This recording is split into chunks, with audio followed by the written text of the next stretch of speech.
রাতের বিভীষিকা এপিসোড ৩৫ গল্পের নাম ছাতিম তলার পিশাচ। লেখক আকাশ দাস।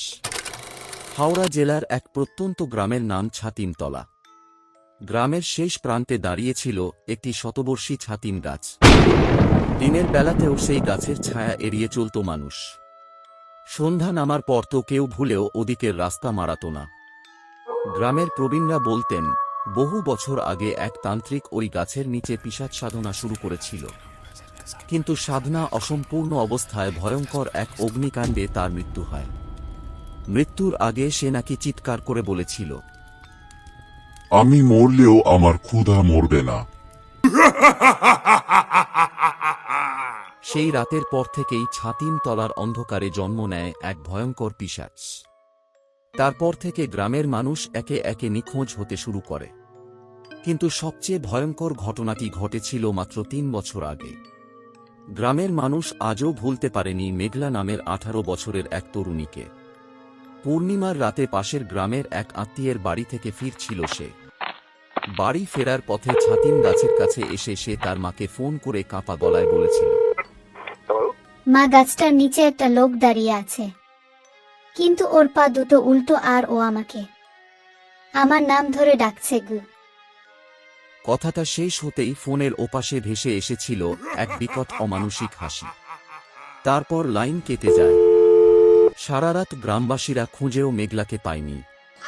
পরদিন ভোরে ছাতিম গাছের নিচে তার নিথর দেহ পড়েছিল। তার চোখ দুটো আতঙ্কে বিস্ফারিত, মুখে জমেছিল মৃত্যুর আগের শেষ চিৎকারের ছাপ। শরীরে কোনো বড় আঘাত ছিল না, কিন্তু গলার চারপাশে ৫টি লম্বা নখের দাগ স্পষ্ট দেখা যাচ্ছিল। সবচেয়ে ভয়ঙ্কর বিষয় ছিল দেহের চারপাশে মানুষের নয়, বিশাল আকৃতির উল্টো পায়ের ছাপ। ময়নাতদন্তেও মৃত্যুর কারণ জানা যায়নি। সেই ঘটনার পর থেকে পূর্ণিমার রাতে ছাতিমতলার রাস্তা চিরতরে বন্ধ হয়ে যায়। লোকমুখে আজও শোনা যায়, গভীর রাতে ওই গাছের পাশ দিয়ে গেলে দূর থেকে এক তরুণীর কান্নার শব্দ ভেসে আসে।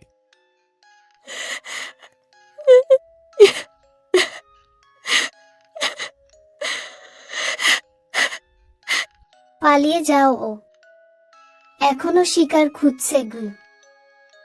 কিন্তু এসব গল্পকে কুসংস্কার বলে উড়িয়ে দিয়েছিল শহরের এক ইউটিউবার অর্ক। সে সিদ্ধান্ত নিল সত্যিটা ক্যামেরা বন্দি করবে। এক বর্ষার রাতে ক্যামেরা, টর্চ আর ড্রোন নিয়ে সে পৌঁছে গেল ছাতিমতলায়। রাত তখন ঠিক ১২টা। চারপাশে এমন নীরবতা যে নিজের হৃদস্পন্দনও স্পষ্ট শোনা যাচ্ছিল। হঠাৎ দূরে ভেসে এলো এক মেয়ের কান্নার শব্দ।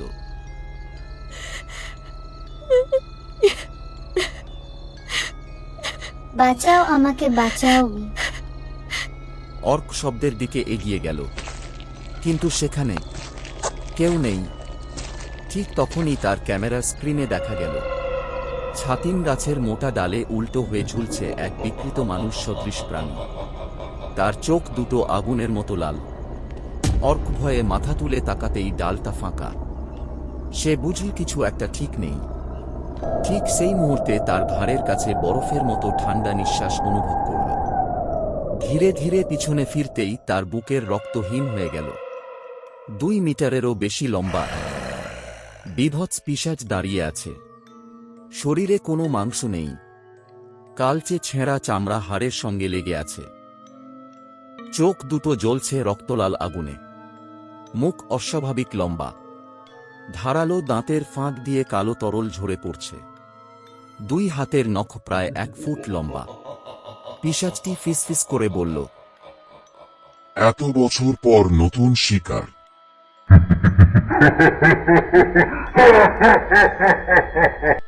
অর্ক প্রাণপণে দৌড়াতে শুরু করল, কিন্তু সে যতই দৌড়ায় আবার সেই একই ছাতিম গাছের নিচে ফিরে আসে।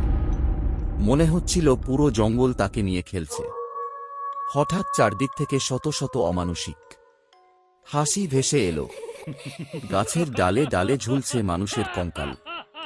মাটির নিচ থেকে বেরিয়ে এলো অসংখ্য কঙ্কালসার হাত। তারা অর্কের পা শক্ত করে চেপে ধরল। অর্ক মরিয়া হয়ে চিৎকার করতে লাগল। ঠিক তখনই সামনে এসে দাঁড়ালো সেই পিশাচ। তার চোখের দিকে তাকাতেই অর্ক যেন সম্মোহিত হয়ে গেল। পিশাচটি ধীরে ধীরে মুখ খুলল, কিন্তু সেই মুখের ভেতরে ছিল আরেকটি মুখ, তার ভেতরে আবার আরেকটি। শেষে দেখা গেল এক অতল অন্ধকার গহ্বর।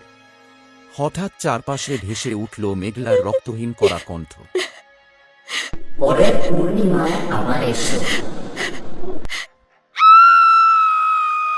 ভিডিওটি সেখানেই শেষ হয়ে যায়।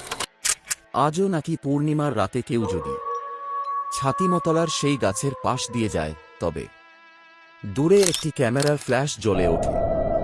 তারপর অন্ধকারের বুক চিরে ধীরে ধীরে ভেসে ওঠে দুটি রক্তলাল চোখ। আর পরদিন সকালে গ্রামের মানুষ খুঁজে পায় শুধু একটি ভাঙা মোবাইল অথবা একটি নিঃশব্দ ক্যামেরা। মানুষটিকে আর কখনো খুঁজে পাওয়া যায় না।